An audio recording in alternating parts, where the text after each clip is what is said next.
আজ শুভ দুপুর। আজকে রান্না করেছি সোয়াবিনের মুইঠা। কী করে করলাম সেটাই জানাচ্ছি। সোয়াবিনটাকে সেদ্ধ করে নিয়েছি। সেদ্ধ করার পরে সোয়াবিনটাকে পেস্ট করেছি মিক্সারে পেস্ট করার পর তার পেস্টের মধ্যে আদা, রসুন, একটু নুন, একটু হলুদ, একটু কাশ্মীরি লঙ্কার গুঁড়ো সব দিয়ে পেস্ট করেছি। দিয়ে তারপরে ওটাকে নামিয়ে ওইটার সঙ্গে একটু বেসন মিশিয়ে মুইঠার আকারে গড়ে ভেজেছি তেলে ভেজে তুলে রেখেছি।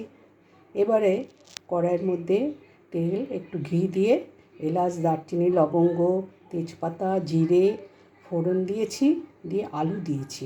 আলুগুলো ভাজা যখন হয়ে গেছে, একটা পেস্ট করেছি টমেটো বাটা, পেঁয়াজ বাটা আর আদা বাটা দিয়ে, কাঁচা লঙ্কা বাটা দিয়ে পেস্ট করেছি। সেই পেস্টটা আলুর মধ্যে দিয়েছি, দিয়ে কষিয়েছি।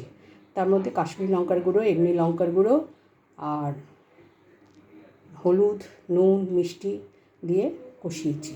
কষানোর পরে যখন তেল ছেড়ে বেরিয়ে এসছে তখন জল দিয়েছি। আলুগুলো যখন সেদ্ধ হয়ে এসছে তখন মুইঠাগুলো দিয়ে দিয়েছি। মুইঠাগুলো এরকম হয়েছে। আর নামানোর আগে ঘি, গরম মশলা আর ধনেপাতা দিয়ে নামিয়েছি। কেমন লাগলো জানাবে।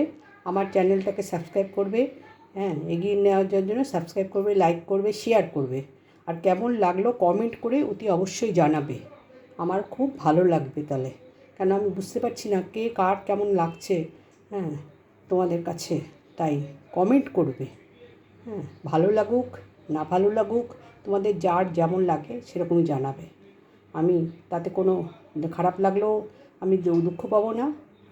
আর ভালো লাগলে তো আমার ভালোই লাগবে। সেটা তোমাদের ব্যাপার, তোমরা যা করার করবে।